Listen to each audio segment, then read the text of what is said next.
गोजोन गोरोबथानि उनाव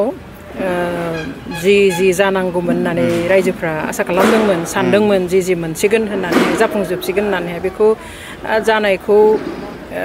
नोंथां बुंनाय बादिनो नुवाखै स्पेशली पिस एकर्ड होनोब्ला जों मिन्थियो जे पिस एकर्डआ सोरजों जायो जायफ्रा हाथियार लानानै सोमावसारो बिसोरजोंसो गोजोन गोरोबथा जायो आरो मोनसे कन्डिशनावसो गोरोबथाया फैयो जे दिनैनिफ्राय बेबादि असान्ति जालिया जोङो सोरखारखौ कोअपारेट खालामगोन गासैबो डेभेलपमेन्ट खामानि गासैबो मोनसे ल' एन्ड अर्डारनि गेजेराव थाना खामानि मावसिगोन बेफोरबायदि मोनसे कन्डिशनावसो एग्रिमेन्टआव फैयो बेनिफ्राय एकर्ड जायो बिनि उनाव दिनै सागानगिरिखौ लाफानानै माखासे बै संगठन जाय संगठननिफ्राय दिनै बे एकर्डआ जाफुंलांबाय बिसिनि सोद्रोमा एबा दैदेनगिरिफोरखौ जोबथेसालियाव सोना दोननायानो सोमोनांथाव बाथ्रा बुहुमाव बेबादि खुनु नजिर गैया जे मोनसे संगठनजों एकर्ड जानायनि उनाव बे संगठननि मानसिफोरखौ आरो जोबथेसालियाव सोनानै दोनफिननाय बा लाखिबाय थानाय बे खुनु नजिर गैया आरो बेनिख्रुइ बांसिन सोमोनांथावा जाबाय एकर्डनि उनावसो एबा गोरोबथानि उनावसो 2020 मायथाइनि 27 जानुवारिनि उनावसो माखासेखौ जाजमेन्ट होबाय थादों जेरै नियावहाय सानै दिनै एनडिएफनि जोहोलावफोर दं जाया गोदोनायाव फासिनि अर्डार मोनबाय बेबो एकर्डनि उनाव आरो माने लाइफ सेन्टेन्स मोनदों बेबो एकर्डनि उनाव आरो एकर्डनि उनावनो जेब्ला एपिल खालामफिनदोंमोन सिबिआइ केस थानाय डिआर नाब्लाखौ लाफानानै बिथांमोननि सयजननि बिथांमोनखौबो आरो एकर्डनि उनावसो लाइफ इमप्रिजनमेन्ट होफिनबाय थ' हगारनायाथ' आलादा गोदानै जाजमेन्टसो होफिनबाय थादों ओंखाय बे दुखुनांथाव आनफर्चुनेट जोंनि थाखाय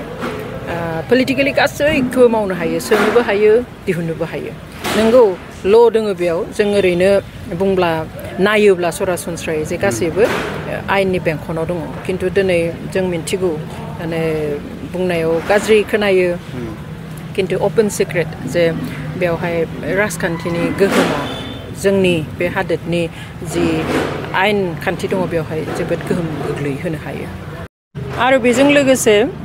मुंख्लंफोरनि न'खरफ्रा मोननो गोनां जा 5 लाख रां एक्स ग्रेसिया आरो गोबां सोद्रोमाफोरनि थाखाय जि रिहेबिलिटेसन होनांगौमोन बेफोरबो दिनै जाफुङाखै जादोंब्लाबो माने 50%बो जायाखै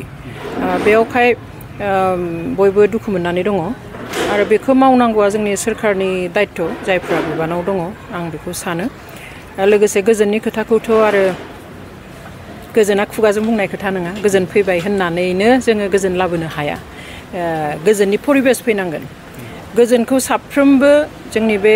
बिटिसि हालामनि साफ्रोमबो नोगोरारिया मोनदांनो हानांगोन अनुभब खालामनो मोननांगोन फिल खालामनो हानांगोन जे गोजोना फैबाय अब्लासो नंगुबै गोजोना फैगोन बेवहाय खुगाजों बुंनाय आरो नंगुबै रायजो राजाया मोनमारनाय गोजोननि गेजेराव गोबां फाराग दङ थेंक इउ दिनैनि बे गा 36थि जा नेशनेल डेम'क्रेटिक फ्रन्ट अफ बर'लेण्डनि मुंख्लं सान बे मुंख्लं सानाव गिबि मुंख्लं बि बांबुरगोरानिसिम लोगोसे बिथांजों लोगोसे जेसेबां बर' हारिनि थाखाय गावबा गाव जिउखौ दान होबाय बिथांमोननिसिम आंनि खुलुमनाय आरो सिबिनायखौ बावहरो आरो आफा इसोरनो आर'ज खालामो जाहाथे बिथांमोननि जिउमाया आलो गोजोनै थायो जोंखौ जेब्लाबो बोर हरो आरो बिथांमोनजों लोगोसे जायफ्रा दिनैसिम बर'नि थाखाय गोबां नागारसारनानै जोबथेसालिफ्राव दङ आरो गुबुन गुबुन दाब दाब जायगायाव गावनि न'आव जेरावखि थाया मानो हारिनि मुङाव खस्थ' लानानै थाबाय बिथांमोननिसिमबो जोंनि सिबिनाय आरो खुलुमनायखौ बावहरो आं बेखौनो बुंनो हास्थायो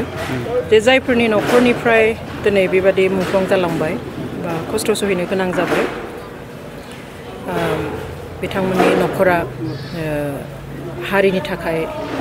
सानथ्र'हायै अबदान एबा बिहोमा होलांबाय बेवहाय बिथांमोना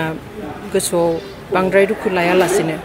बिथांमोननि न'खरफोरनिफ्राय जे हारिनि मुङाव एसेबां गिदिर दान होनो हालांबाय बिनि थाखाय गोसोआव जाहाथे गोग्गानाय लायो आरो जों गुबुनफ्राबो